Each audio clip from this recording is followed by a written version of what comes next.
What a joy that you have found us for this podcast. How exciting it is to think that this spiritual message is going out to people around this planet. Whether your life is working at a peak level or whether it can use some enhancement, have I got the message for you today. So get a piece of paper, get ready to take notes, call a friend, have them watch this podcast also. Then you too can have something to talk about and take it to a deeper level. So enjoy. Here we go.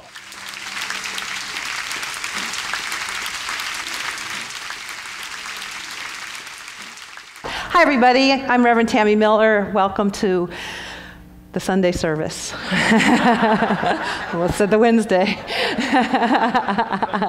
Welcome to Seaside. So glad that you're here. Reverend Christian's on vacation down in Costa Rica, soaking up the sun and the surf and enriching his soul. And so we just wish him the best as he's there, and gives me the opportunity to be with you and to deliver this morning's message. This week, or this whole month, we're actually talking about the free to be strong and strength. And we're talking about purpose and intention and clarity and that beautiful energy of masculinity. And so in honor of all of those wonderful men today, women, can we give them a round of applause? We love you.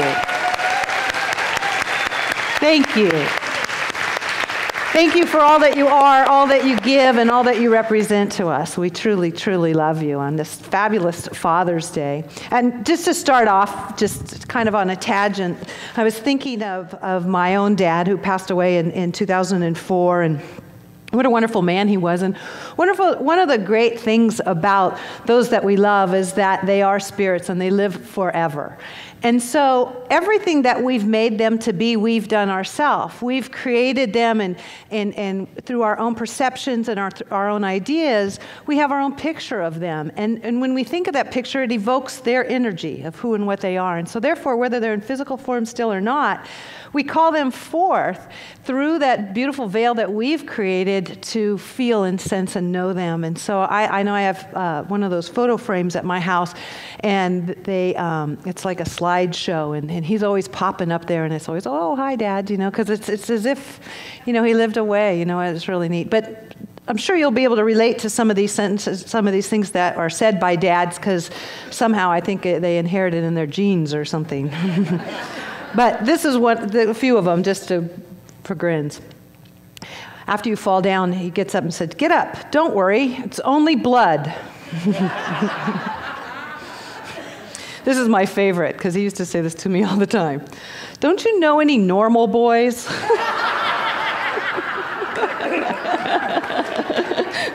Well, and remember the days, remember like years ago when everybody only like had one TV, and then Dad would be in the chair watching it in the front and kind of be sleeping, and you'd want to go turn the cartoons on, and then he'd like bark at you. "I'm not sleeping, I was watching that channel." It'd be a whole family argument over what you can watch or not. And then, of course, the one, "If your friend jumped off a bridge, would you?" And then the favorite for all of us little girls is, "You're always going to be my little girl." We love that one. So we just honor dads. They're just that warm, fuzzy, great spot in our hearts. And we honor the dad energy, really. The truth is that as we're talking about the allness of God, honoring the Great Spirit, the Great Spirit is all-inclusive. And so it has that male energy and it has that female energy, very similar to the Chinese symbol of the yin and the yang. With the male energy being that powerful energy and that force and that penetrating energy, and the female energy being receptive and being compassionate and loving and giving. And it's the beautiful circle of the yin and yang that one can't really exist without the other, that we literally need to have all of that energy, which makes up the whole of us and who and what we are. But we have the many different aspects of energy that we all express, and there's all of them that are those God qualities. But it's very similar to the Hindu religion. In the Hindu religion, they have many different gods. They have Ganesh, and they have Vishnu, and they have lots and lots of gods. They have a God for about everything that there is. But they really only believe in one God. And the different gods that the names of the individuals are different aspects of gods that they assign to it, but assign to the one God. So what they're really doing is defining different attributes or different energies of God. And we kind of do that too, don't we? When we divide it, we have male and we have female. It's all the same energy of God, but we label it in our own ways. Or with a father, we might say he's a father, he's a son, he's an uncle, he's an accountant, he's all these different things. And we start dividing our world up.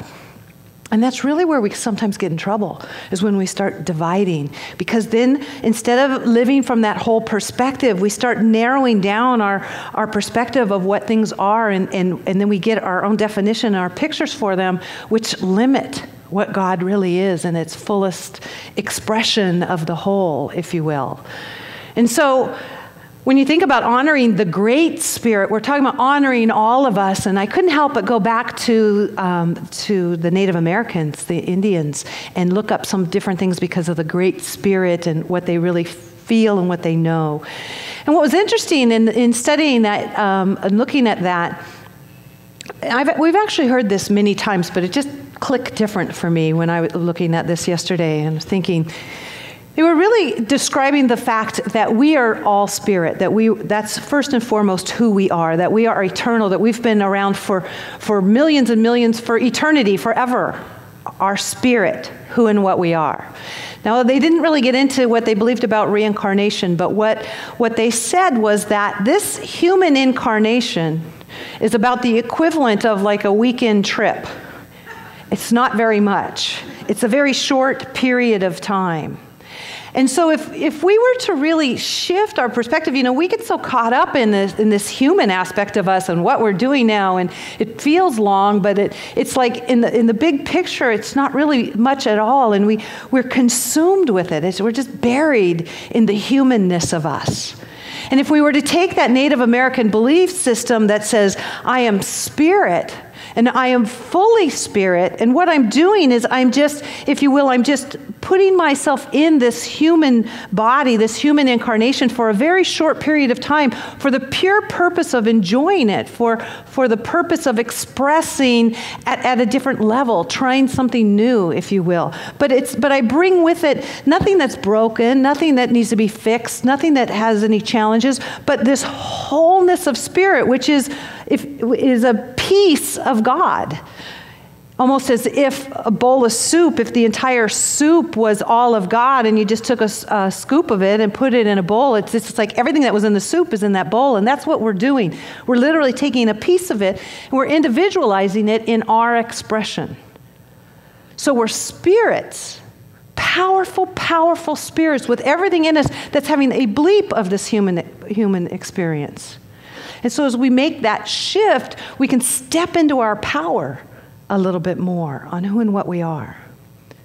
And so as they're talking about all this month about our purpose, what are we here for, as we heard in our reading and all of that, our purpose literally is to step into this time-space reality, into this time-space, this incarnation, and to blossom, to allow that spirit to shine forth unobstructedly out into the world, to come forth and to make a difference, as the Bible says, so that those that see me see that which created me, to come forth and be that God presence in the fullest that we can. I often think of it as a funnel, if you will, of spirit that's flowing through, and it's because we know that it's not just a bunch of something. It actually is infinite, and it's flowing energy that's forever flowing. So as it's flowing through, our job is to make sure it doesn't have a whole obstacle course it has to go through of our beliefs and limitations and all those challenges that we put in our life. That we are spirit flowing through and as our being. As Michael Beckwith says, we are not here to get anything. We don't come into this incarnation to get anything. We're here to let it happen. We're here to let it out. We're here to let it flow through us in its fullness, all of it, abundance, wholeness, health, peace, love, joy. In its fullness, we're here to let it happen. thinking about this time and this progression of this time-space reality of this earth and how the universe is forever expanding, and we come into this time expanding with it. It takes the consciousness of us individuals to expand the universe, meaning it was always here. Everything is already here. It's just waiting for a consciousness to grab the idea to make it happen. For instance, the internet, or any of the technology that we're experiencing now, or airplanes, or electricity, or any of those things have always been here since the beginning of time, and so much more. We're only just beginning to touch what's possible there. And it's through us coming into this incarnation, if you will, into this time space and opening our consciousness and becoming more, that we create a space for spirit to deliver the infinite array of things that are out there to this earth, to this manifestation that we call earth. So it's powerful. And so as the song sang, the time of Aquarius, from an astrology standpoint, we are literally leaving this time of Pisces, which is, each section like that is about, it varies, but it's about 2,100 years, each age, if you will, astrological ages. So as we step into this and we're looking at this age of Aquarius, we're coming out of like 2,100 years of Pisces, which was kind of more Christian-based. Well, a little description of that Pisces energy is, it was the receptive energy. It was super sensitive. It was impressionable and serious and dedicated and imaginative. It was an introverted, reclusive energy. And we're stepping into that time of Aquarius, which is unconventional, progressive, visionary, logical, ingenious, inventive, and scientific. So we're stepping into, as the song said, and that song was out in the 60s, of we're opening. We are opening. Open our eyes. What's going on out there? As the line says, which I really love, it says, we've got to find a way to bring some loving here today. So we've got to open up, and we've got to allow this love energy that we call God to open up into us, into this world. That's what we're here. That's our purpose, to bring it. But sometimes we get so caught up in the act of living. And am I doing it right? And am I not doing it right? And I don't know what to decide. And I'm not sure if I can do that. And we doubt ourselves. We get caught in our doubts. And it's natural for us to do that. I'm not saying this journey here on earth is an easy one necessarily, as we're navigating our way through it. But I have a friend in consciousness that I meet with every week, and we take our life, if you will, and we kind of discuss all the little things that are going on in our world, and we bring principle to it. We say, okay, what's the truth of that? What's the truth of that? What's the principle of that? Because that's what we need to do in our spiritual practice. We get caught in consciousness, and we get caught not thinking the right way. And so if we're aware, we bring our life to principle, and we make the shifts as we need to, as necessary. And a couple of weeks ago, we were discussing, and this friend of mine brought about a statement that's really stuck with me for the last couple of weeks. And she said, let's assume that this is simply a piece of a more magnificent manifestation. So I was talking about something that was going on in my life that I didn't think was going right. Let's just assume this is a piece of a more magnificent manifestation. And what a shift. Did you feel that? It just was like, that's right. This is just a piece of something bigger and greater that's happening. Because the truth is, there's no way that it's not. There's absolutely no way that this isn't a piece of something bigger and greater that's going to be happening. When you understand spirit and you understand how it works, I was thinking of the analogy almost as if we come forth as this like raindrop, all right? So we come from source, we're this one beautiful source, and we come forth as this raindrop, and we maybe land on a really high mountain, and maybe come forth as rain or snow, and we land on this high mountain, and we start at the very beginning of our journey. And at first we're at top, and it's kind of slow, just like when we're infants and that. It's kind of a slow journey, not a whole lot going on. But as it starts to go downhill, it starts to pick up momentum, with the ultimate goal being returning to our source, returning to the ocean, you know. So we have this spectrum, meaning that our intention, our purpose for being cannot, absolutely cannot be denied. We are going to reach our source. We are going to meet our intention, our purpose for being is here. So as we start on this journey, we can start down this journey and go through the rivers, and sometimes we go through the high, smooth areas and just go over the top of the rocks, and it's nice and smooth.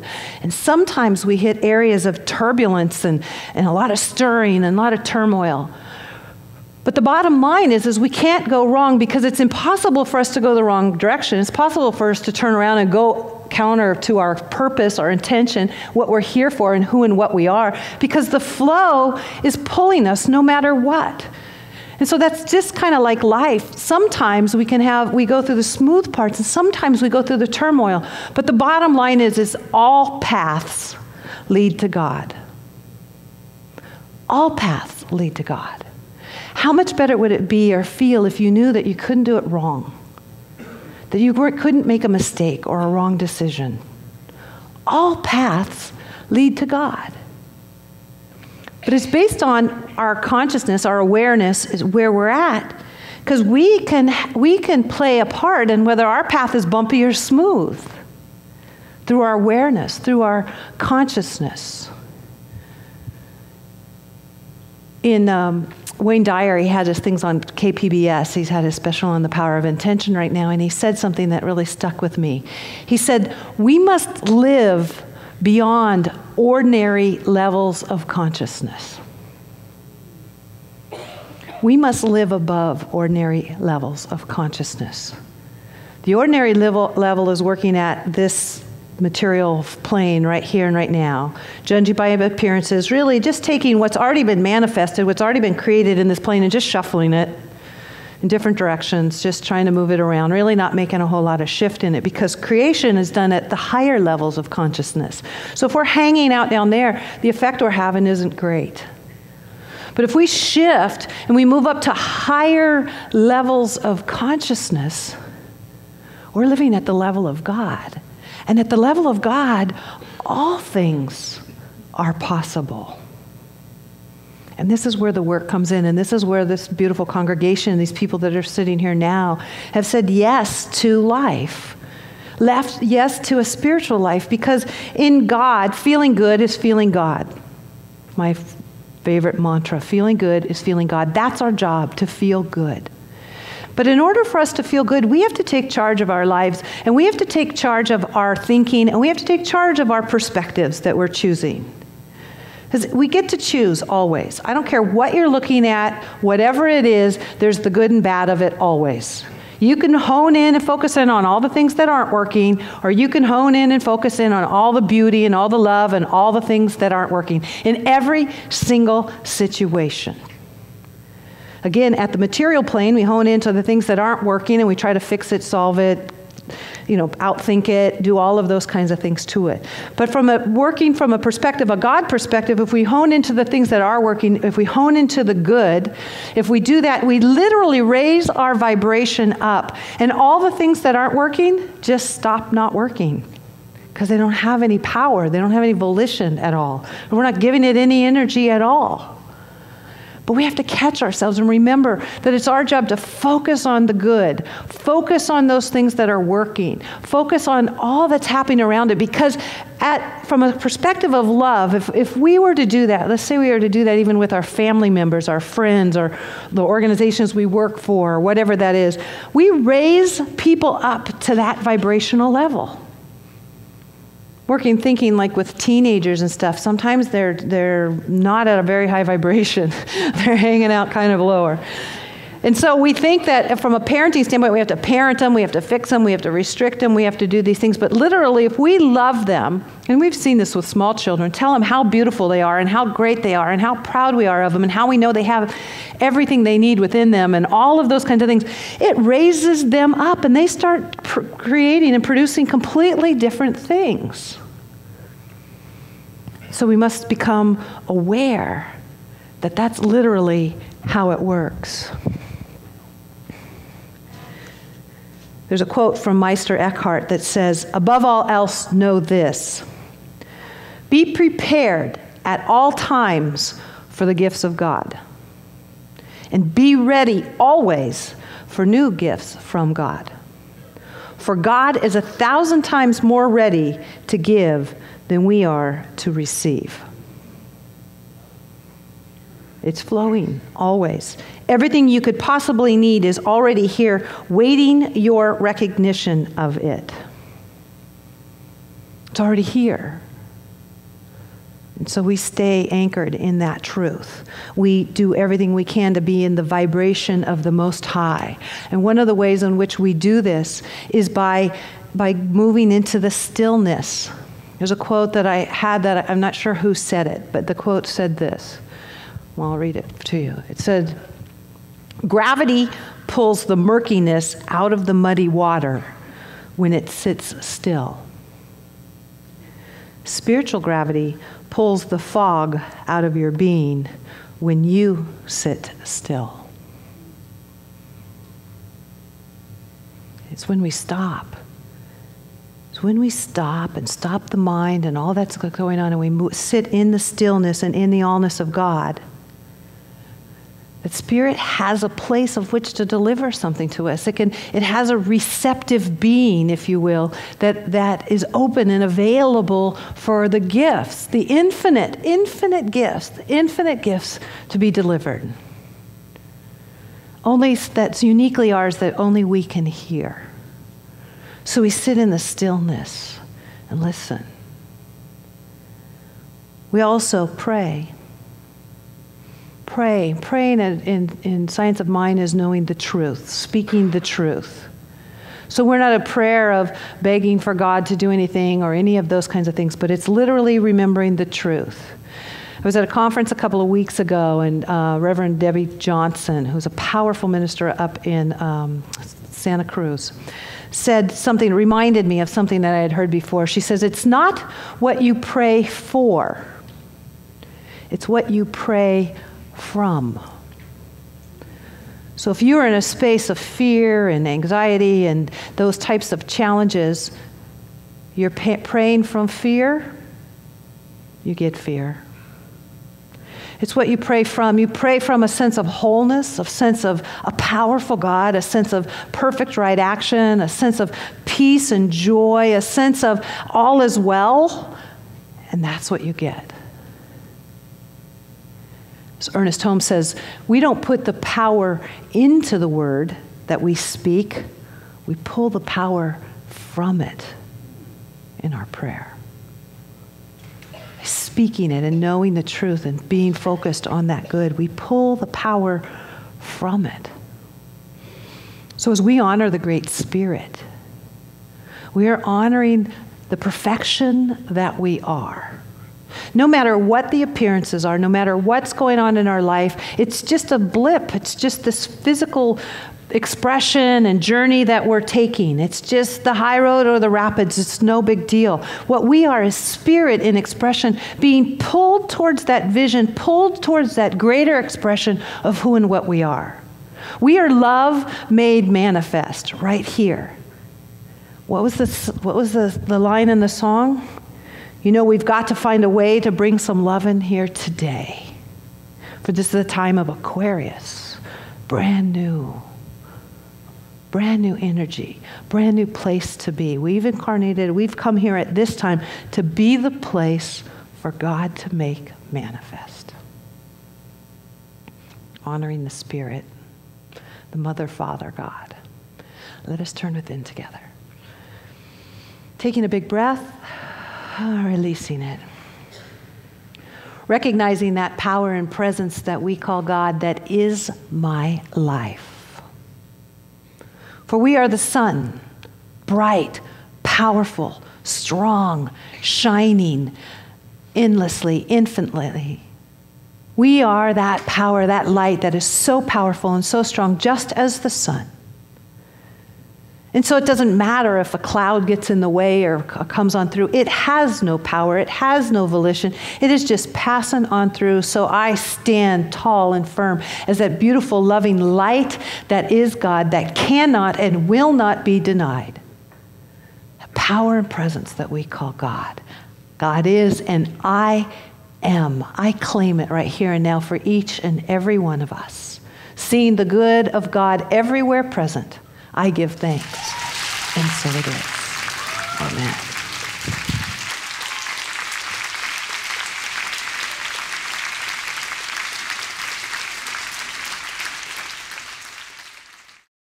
Again, a lot of heart and soul and passion.